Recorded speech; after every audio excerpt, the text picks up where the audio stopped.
Avant de prier, nous allons prendre nos lectures de base ce matin. Et nous allons lire un passage que j'aime beaucoup, j'aime y revenir souvent.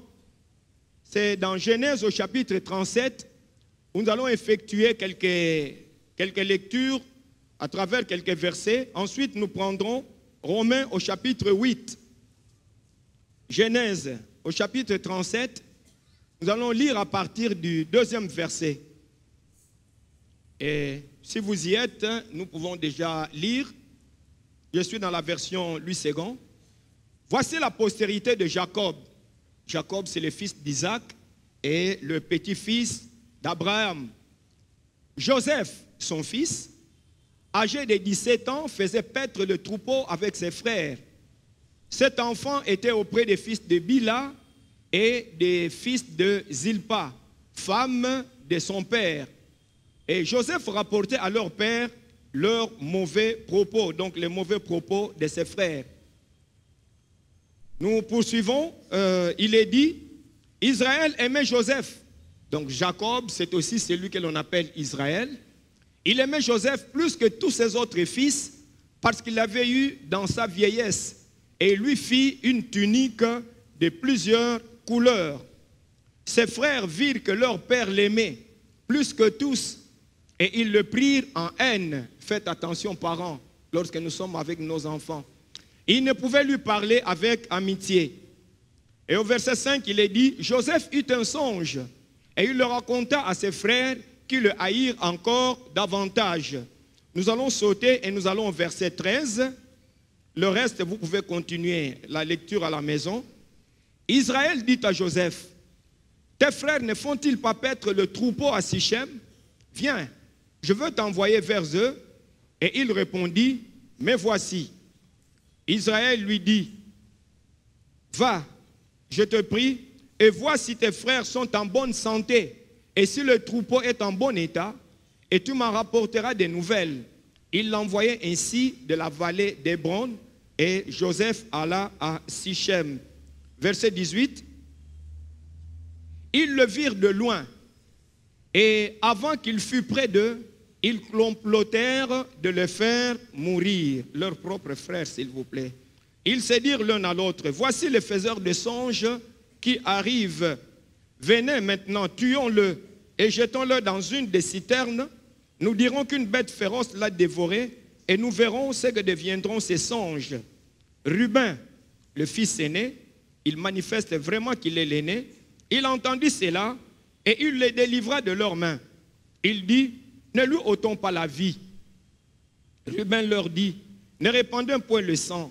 Jetez-le dans cette citerne qui est au désert et ne mettez pas la main sur lui. Il avait le dessein de le délivrer de leurs mains pour le faire retourner vers son père. Lorsque Joseph fut arrivé auprès de ses frères, ils le dépouillèrent de sa tunique, de la tunique de plusieurs couleurs qu'il avait sur lui. Ils le prirent et le jetèrent dans la citerne. Cette citerne, heureusement, était vide. Il n'y avait point d'eau. Nous allons dans Romains au chapitre 8 et nous lisons les versets 18, 28 et 31. Romains 8, 18. J'estime que les souffrances des temps présents ne sauraient être comparées à la gloire à venir qui sera révélée pour nous. Verset 28.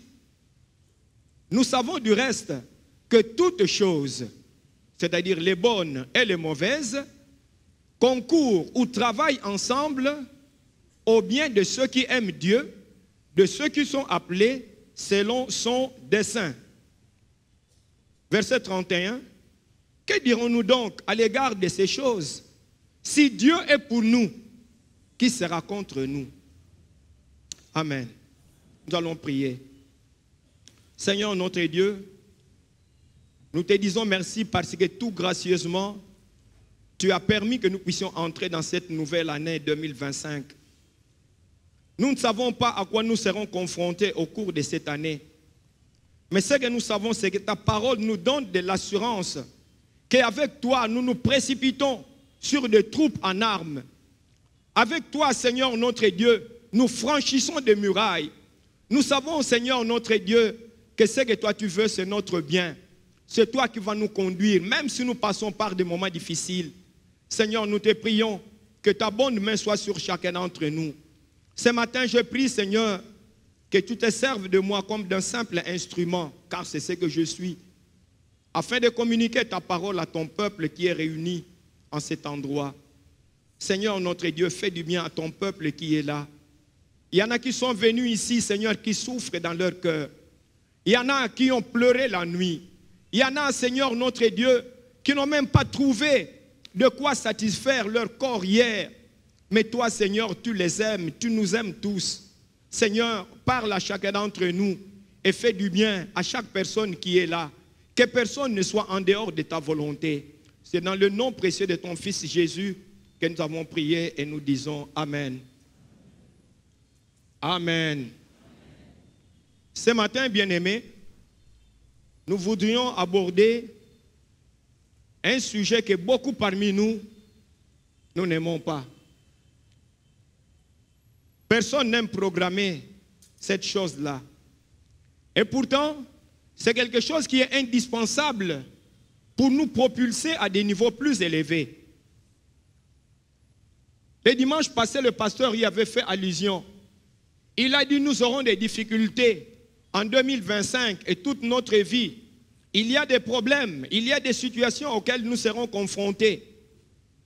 Et le vendredi passé, pour ceux qui ont été là à la réunion d'intercession le soir, il nous a encore été dit de la bouche de David, lorsque je marche dans la vallée de l'ombre de la mort.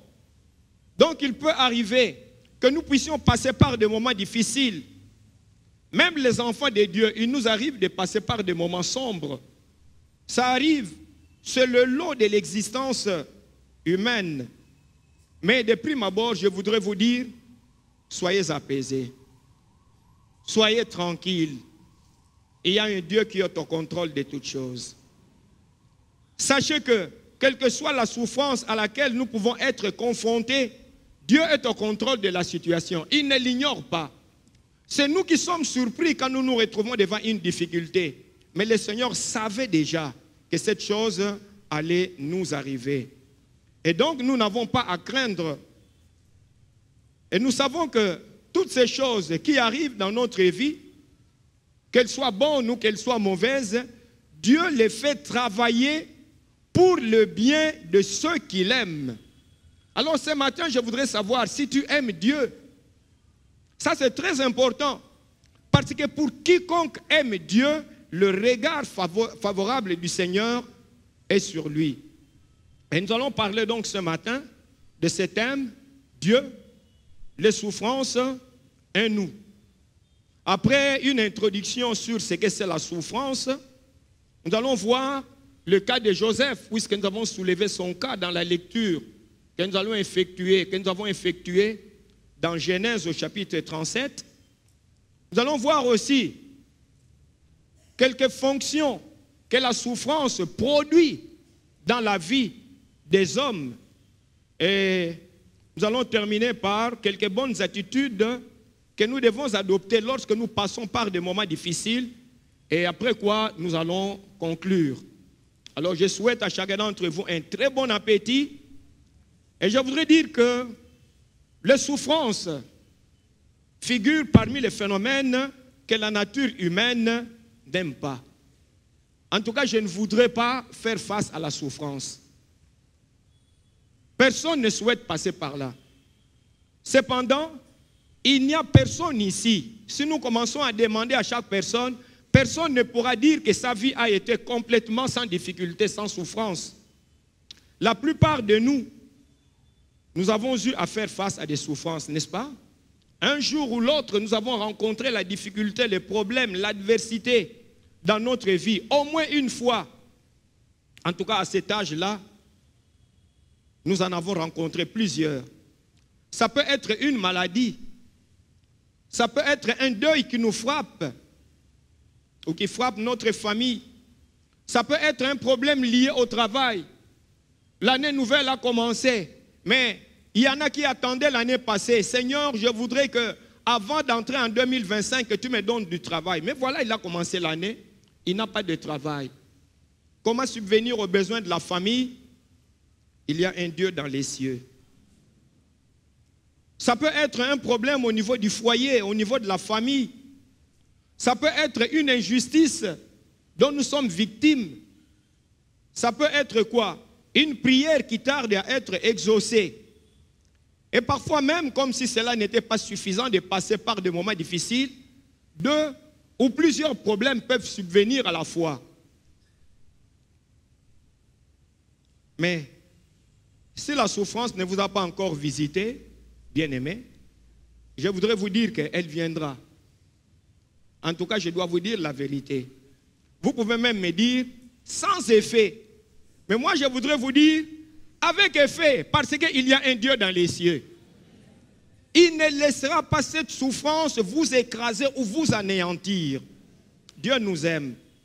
Voilà pourquoi, à travers cette prédication, je voudrais nous préparer, chacun d'entre nous, à affronter les souffrances, mais en compagnie de Dieu. Pas seul. Seuls nous ne pourrons pas. Le pasteur nous a fait voir la fois passée, lorsque Élisée était confronté à ce complot qui avait été ourdi par le roi d'Assyrie, pardon, le roi de Syrie. C'était un État puissant à l'époque. Le roi avait envoyé des troupes pour encercler la ville où il se trouvait.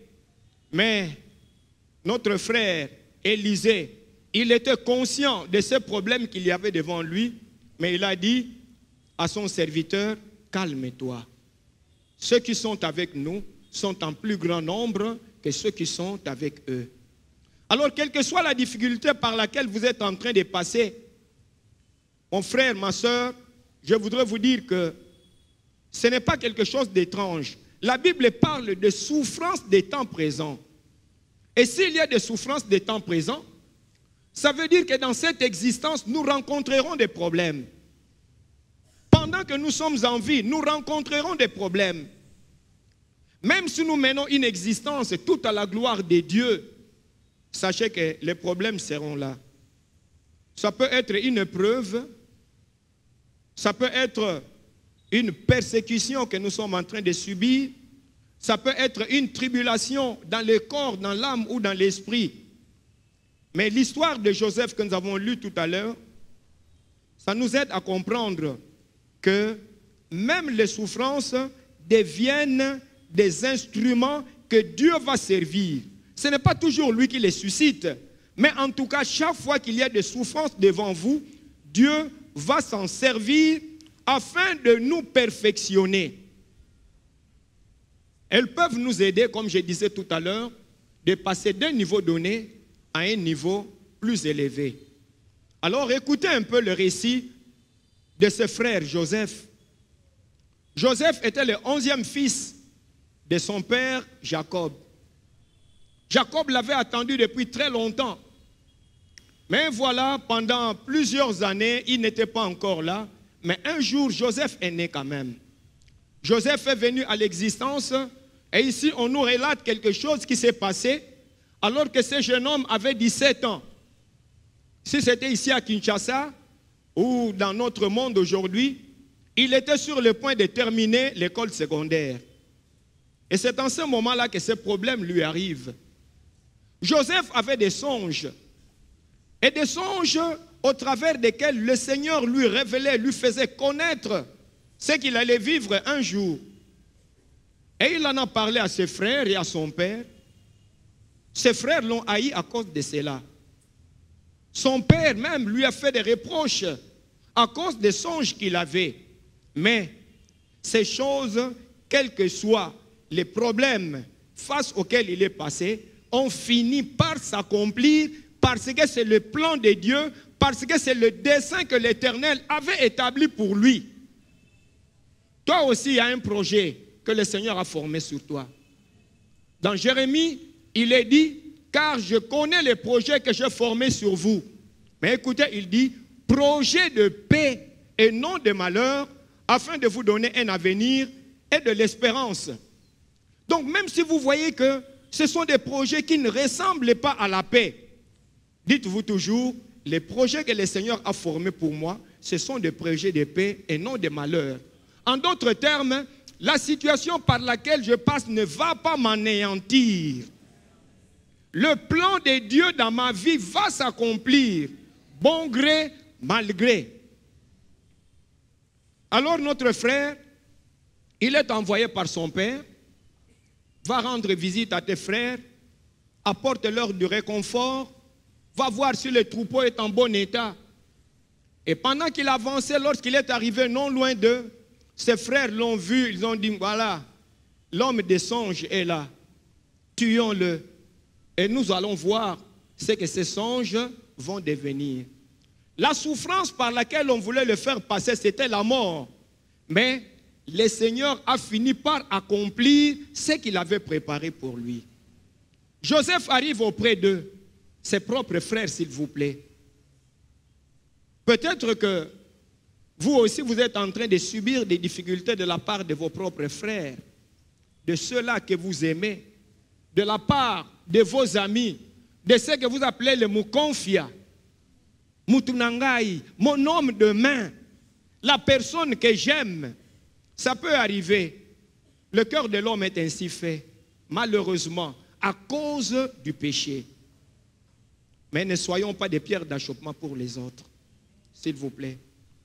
Joseph arrive là, il est jeté dans la citerne, et puis ses frères s'en vont calmement, ils commencent à manger.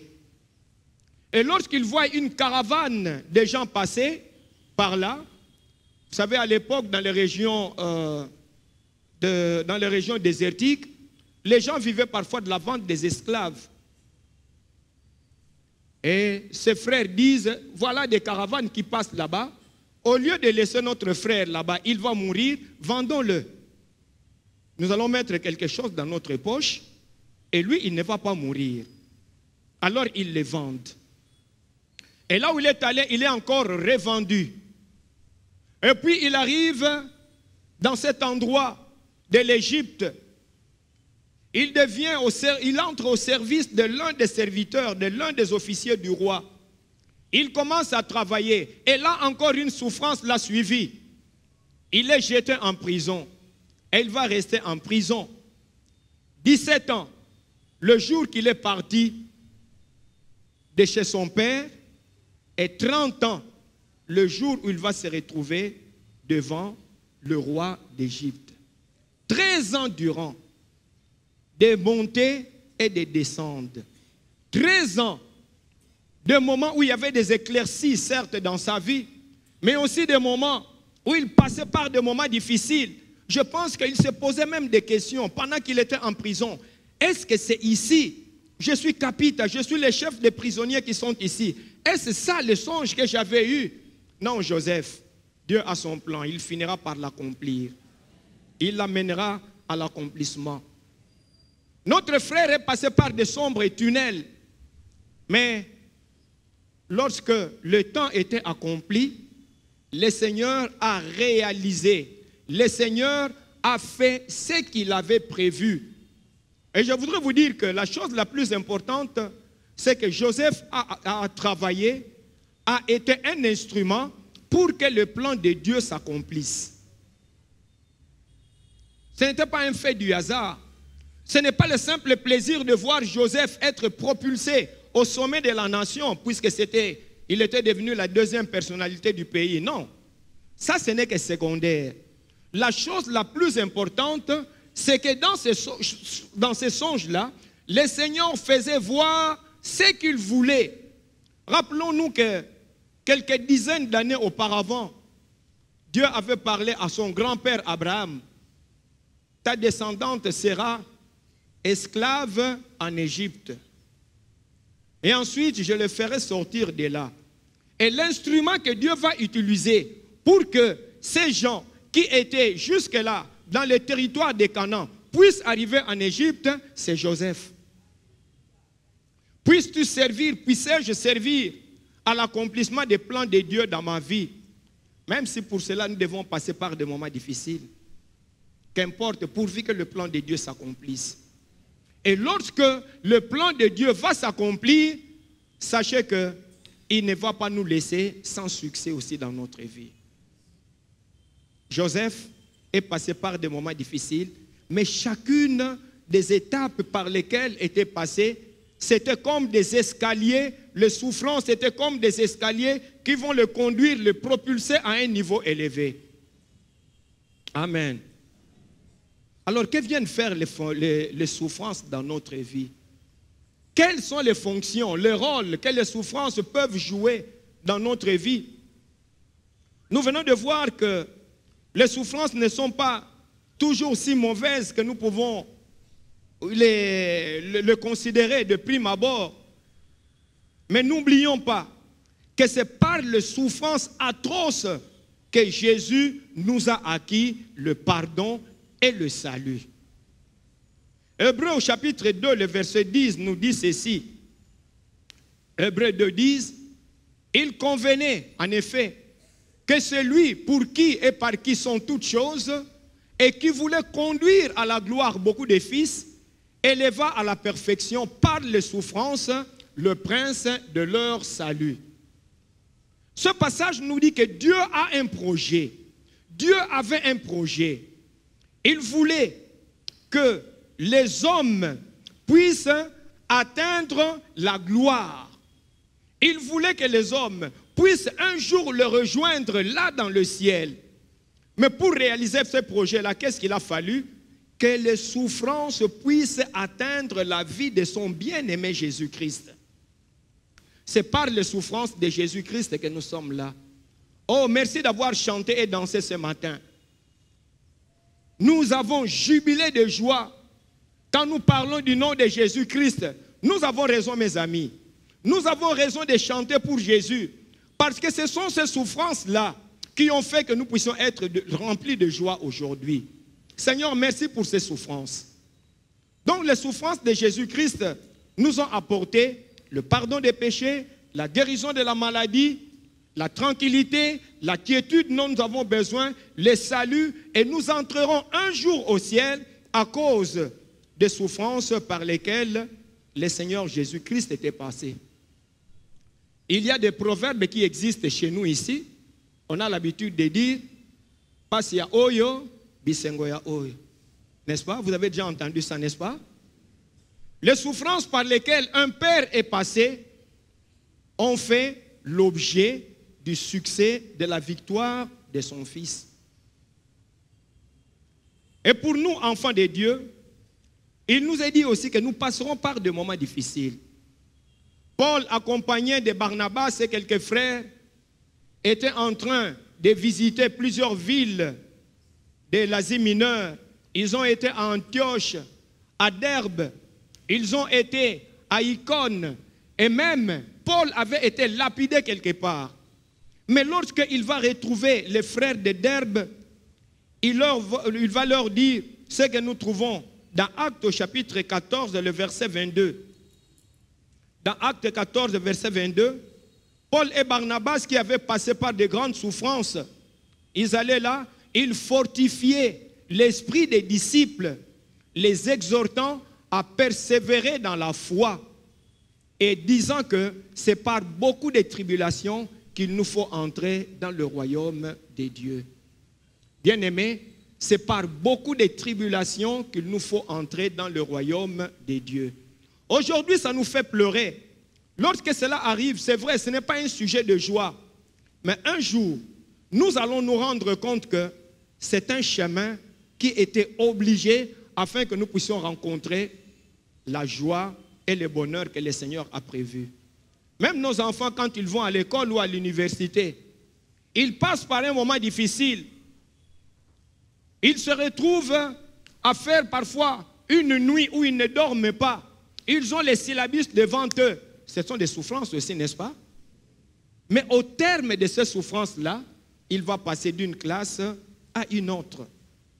Il va passer du niveau secondaire au niveau supérieur après avoir affronté les épreuves de l'examen d'État. Prenez courage si vous êtes en train de rédiger votre mémoire. Parfois, vous ne savez même plus comment commencer. Dites-lui, Seigneur, je compte sur toi. Je compte sur la sagesse qui est auprès de toi. Guide-moi, ne baissez pas les bras. Il y a des gens qui ont arrêté des études seulement au niveau de la rédaction du mémoire.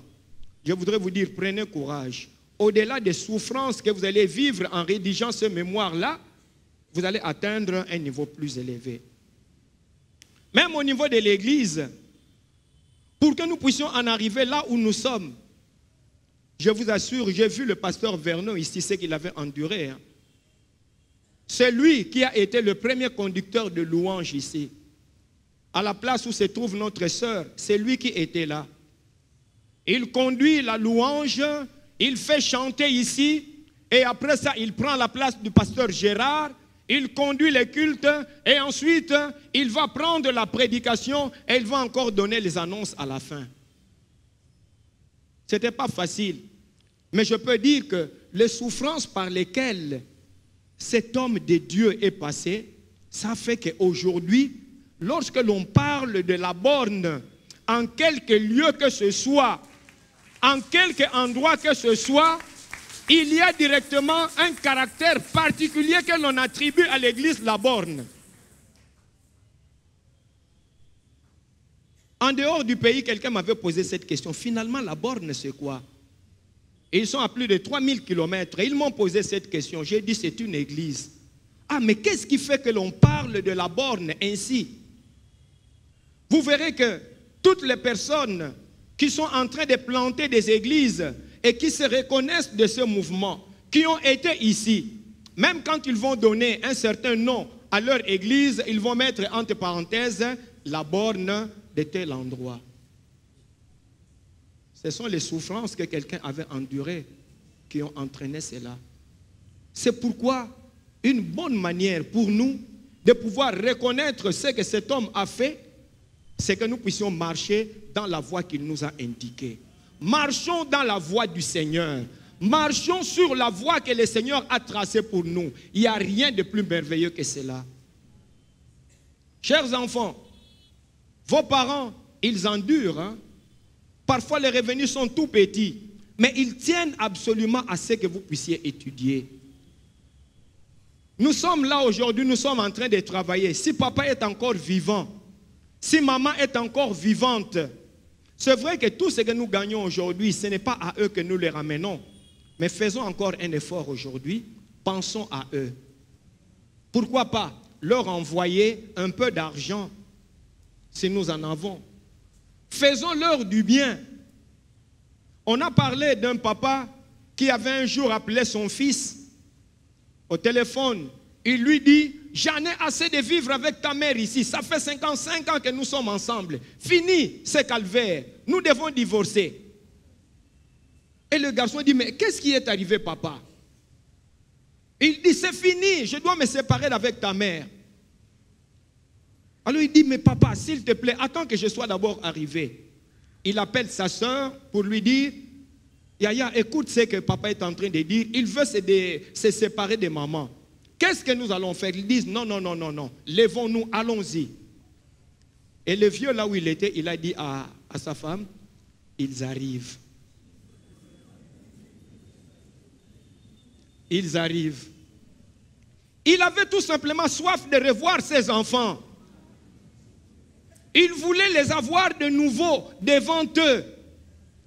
Et imaginez la joie quand ils sont arrivés là-bas. Le frère et la sœur ont trouvé papa et maman ensemble, bras dessus, bras dessous. Donnez de la joie à papa, donnez de la joie à maman. Réjouissez-les, s'il vous plaît. Quelqu'un vous a aidé à atteindre le point où vous êtes. Donnez-lui de la joie. Ne lui faites pas de la peine.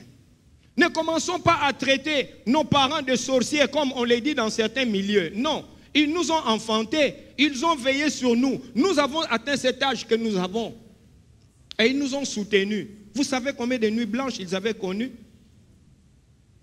Lorsque nous étions malades, nos parents ont enduré, ils sont passés par des moments difficiles. Frère, vous venez de vous marier, quand l'enfant va venir, il n'y a pas que la joie. Hein? Parfois vous allez passer des nuits difficiles. Ah, quelqu'un est en train de hocher la tête pour dire, papa, tu as raison. Mais ces souffrances-là sont utiles pour que notre bébé, notre enfant, qu'il puisse être en bon état pour que nous puissions voir cet enfant accéder à des niveaux supérieurs, prenez votre poche. Dans la langue de chez moi, il y a même un langage qui dit, prenez votre poche, mettez-le à l'extérieur. Sortez même tout ce que vous avez avec vous pour que votre enfant puisse étudier. Bien-aimés, la Bible nous dit, ne nous lassons pas de faire le bien, car nous récolterons au moment convenable si nous ne nous relâchons pas. C'est dans Galates au chapitre 6, le verset 9. Nous moissonnerons au temps convenable. Même si pendant que nous sommes en train de s'aimer, il y a des larmes en nous, prenez courage, mes bien-aimés. Comment réagir alors devant les souffrances? Quand nous passons par des moments difficiles, qu'est-ce que nous devons faire? Je ne fais que donner quelques conseils. Je les donne souvent et j'aime revenir là-dessus. Je voudrais encore, en ce début de l'année, le rappeler. Si vous passez par des moments durs, voici quelques conseils. Premièrement, remerciez Dieu pour les souffrances. Frère, qu'est-ce que tu nous dis? Que nous puissions dire merci à Dieu parce que nous souffrons. Oui, ce n'est pas moi qui le dis, c'est la parole de Dieu qui le dit. 1 Thessaloniciens, au chapitre 5, le verset 18 dit ceci. Rendez grâce en toutes choses, n'est-ce pas? Il n'est pas dit rendez grâce pour les choses bonnes. Mais on dit rendez grâce en toutes choses car c'est à votre égard la volonté de Dieu en Jésus-Christ. Même quand les choses sont dures. Je parle comme ça, mais il y a quelque chose qui m'est arrivé en 2009. C'était tellement douloureux que je suis allé chercher le pasteur Vernon pour lui faire part de cela. Et vous savez ce qu'il m'a dit? Frère, tu en rencontreras encore comme cela. J'ai dit, ah. Je croyais qu'il allait me caresser, qu'il allait me prendre dans les bras. Il dit, vous en rencontrerez. Et j'en rencontre encore. Mais je voudrais vous dire que certaines de ces souffrances-là, je vois déjà les résultats que cela produit. Et je pense que si on demandait à quelqu'un de venir ici, donner les témoignages, il sera tout souriant. Pourtant, le jour où la souffrance était là, il n'était pas en train de rire. Rendez grâce en toutes choses, car c'est à votre égard la volonté de Dieu en Jésus-Christ. On vous a donné la liste pour le mariage, pour prendre cette fille en mariage. N'est-ce pas? Rendez grâce au Seigneur. Dites-lui, Seigneur, donne-moi les moyens afin que je puisse satisfaire aux demandes de mon beau-père, de mon bel-oncle, afin que je puisse prendre cette femme en mariage. Quand vous aurez payé la dot, vous allez avoir votre femme chez vous à la maison, vous allez dire, quand je pense à ce que j'ai enduré pour toi, et ça sera la joie en ce moment-là. Rendez grâce en toutes choses, car c'est à votre égard la volonté de Dieu en Jésus-Christ. Deuxièmement, vous pouvez interroger Dieu. Dites-lui, Seigneur, est-ce que tu peux me dire pourquoi tu permets que je passe par des moments pareils? Quand j'ai passé par cette situation en 2009, il y a quelqu'un que j'ai rencontré, un pasteur qui était ici et qui se trouve aujourd'hui en train de travailler à l'Est. Il m'a dit, Papa Charles, il me pose deux questions. Premièrement, est-ce que le Seigneur ne sait pas que ce qu'on te paye là où tu travailles, c'est avec ça que tu soutiens les missions? J'ai dit oui. Il le sait. Deuxièmement, il dit, quand ce complot-là était en train de se tramer, est-ce que Dieu n'était pas au courant? J'ai dit, il sait toutes choses avant que cela n'arrive. Il dit, mais alors, demande au Seigneur pourquoi il a permis cela. Et tu seras tranquille. Bon, moi, le Seigneur a voulu en ce moment-là m'indiquer ce qu'il voulait pour moi. Et c'est ce qui a fait aussi qu'entre autres, je me retrouve devant vous ce matin. Il voulait que ce petit confort dans lequel j'étais en ce moment-là, que ce confort puisse être perdu afin que je puisse faire face à la réalité que le Seigneur voulait pour moi. Bien sûr, Dieu pourra vous répondre, comme aussi il peut ne pas vous répondre. Si vous avez posé la question au Seigneur qui ne vous a pas répondu, soyez calme et dites-lui, Seigneur, je t'ai fait confiance. Vous en serez en tout cas apaisé. Troisièmement, demeurez attachés à Dieu pendant que vous souffrez. Dites-lui, Seigneur, ça me fait très mal, je pleure. Mais ajoutez, Seigneur, je te demeure fidèle. Je vais te demeurer fidèle même si je suis en larmes. Demandez-lui de tenir bon dans la souffrance. Bien-aimés, il nous est dit dans Hébreux au chapitre 4, le verset 14 à 16, il est dit ceci. Ainsi, Hébreux 4, à partir du verset 14, il est dit ceci.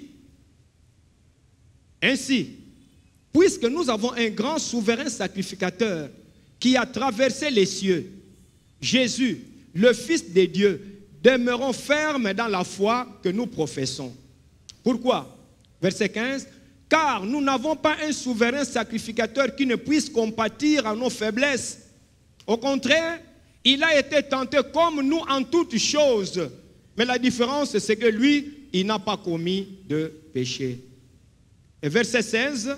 Alors, approchons-nous donc avec assurance du trône de la grâce, afin d'obtenir miséricorde et de trouver grâce pour être secourus dans nos besoins. Voilà la chose que nous devons faire lorsque nous passons par des moments difficiles. Seigneur, accorde-moi ton secours. Accorde-moi la grâce de tenir bon. Je ne voudrais pas abandonner. Je ne veux pas laisser, en dépit des moments par lesquels je suis en train de passer. Cependant, bien-aimés, il faut faire la différence entre les souffrances dont je parle ici et celles qui nous arrivent par notre négligence ou notre manque de sagesse. 1 Pierre chapitre 3, le verset 17 nous dit ceci. 1 Pierre 3, 17. Car il vaut mieux souffrir, si telle est la volonté de Dieu, en faisant le bien qu'en faisant le mal. Lorsque nous faisons du mal à quelqu'un, lorsque nous faisons du mal à notre nation, sachons que nous pouvons nous retrouver devant des difficultés. Mais ce n'est pas de ces souffrances-là que Dieu est en train de parler. Il veut plutôt que nous puissions souffrir pour la bonne cause, si cela doit être ainsi. Il y a un jeune homme qui m'avait dit qu'il était pourchassé par un papa parce que, sans avoir marié sa fille, cette fille-là attendait famille. Mais ça, c'est ce que l'on appelle à Kinshasa Makisosi, là. Vous êtes vous-même allé provoquer des problèmes. Alors, acceptez ce qui vous arrive. Mais si vous êtes dans cette situation-là, je vais vous dire, repentez-vous, demandez que le Seigneur vous pardonne et ne revenez plus là-dessus. Bien-aimés, Dieu est celui qui nous soutient en tout temps. Pour conclure, je voudrais dire qu'au-delà des souffrances, il y a la gloire.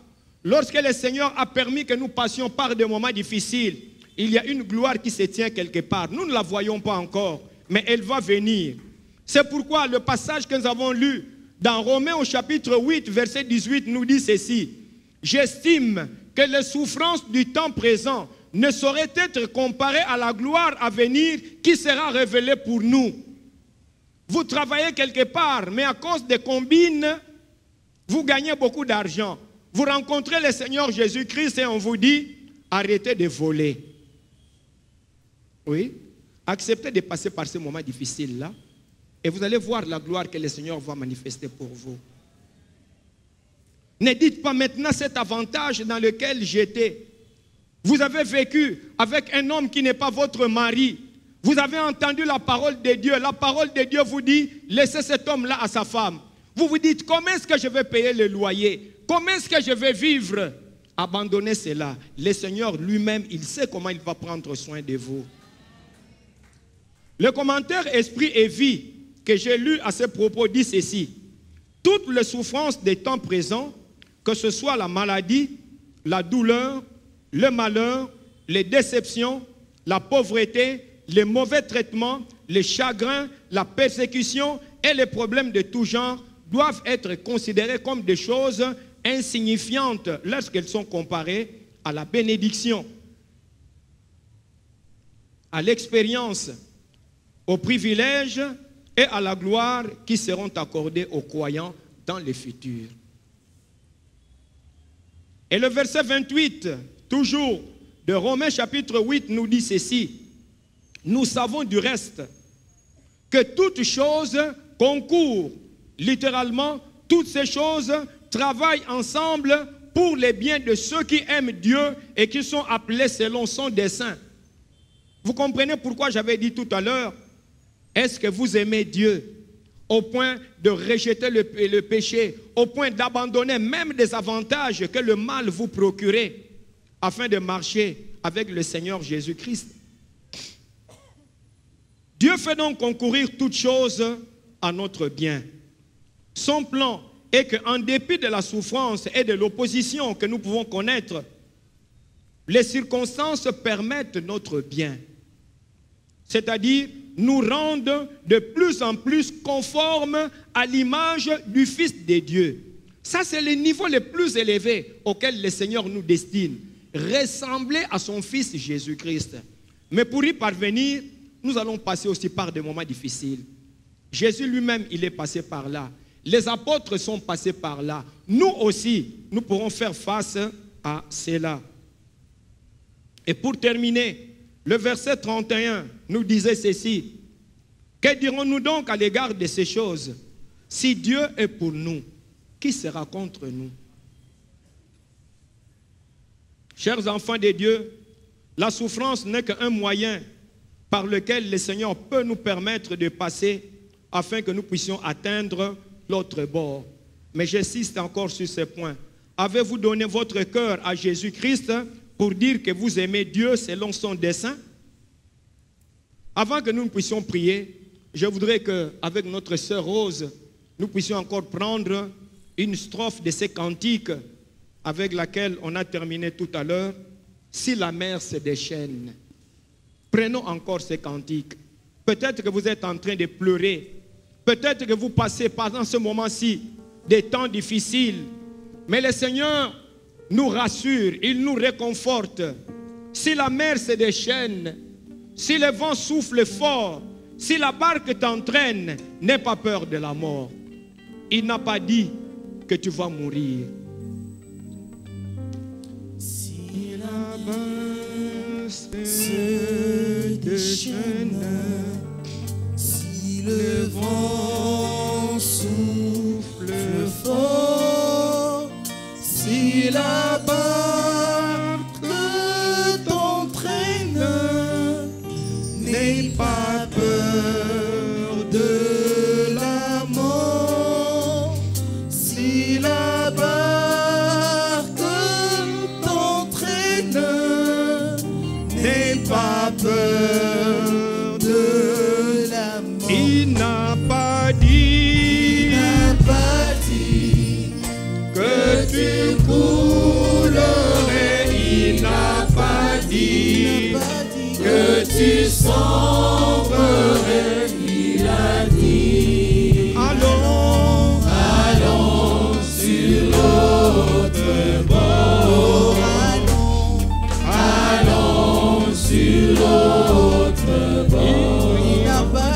Il n'a pas dit que tu coulerais.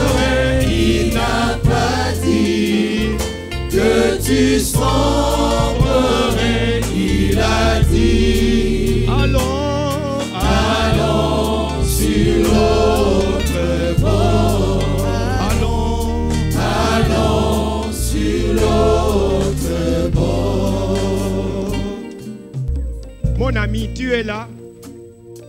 Tu es venu aujourd'hui parce que tu as été invité. Peut-être même que tu es déjà venu plusieurs fois. Mais aujourd'hui, tu te rends compte que tu n'aimes pas Dieu. Tu n'as pas donné ta vie au Seigneur Jésus-Christ. Ne laisse pas passer ce moment. Là où tu es, lève ta main et dis-lui, Seigneur, je mets un terme à tout ce qui n'est pas de toi. Prends la décision aujourd'hui de t'abandonner au Seigneur Jésus-Christ. Lève ta main, ou mieux même, tu peux te tenir debout là où tu es. Que ce soit ici à travers la grande salle ou à travers les différents hangars. Lève-toi et dis-lui, Seigneur Jésus-Christ, je vais te donner ma vie aujourd'hui. Je m'abandonne entre tes mains.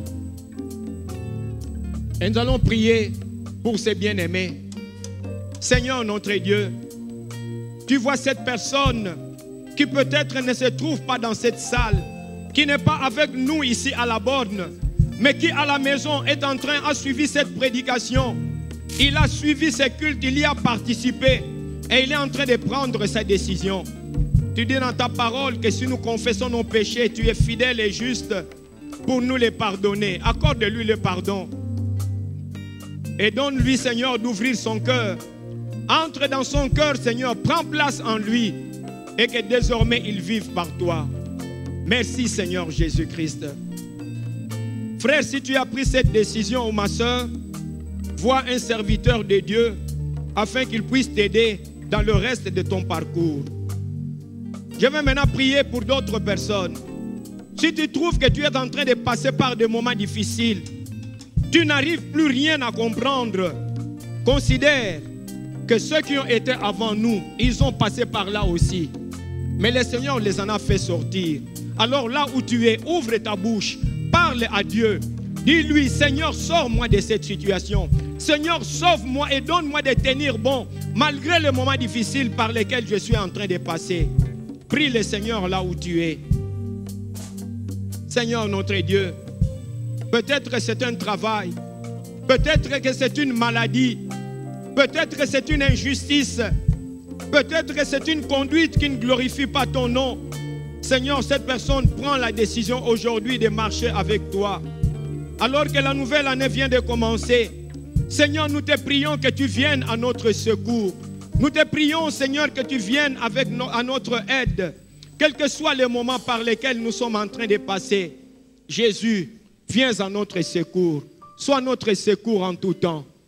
Merci, Seigneur. Tu n'as pas dit que nous allons couler. Tu n'as pas dit que nous allons sombrer.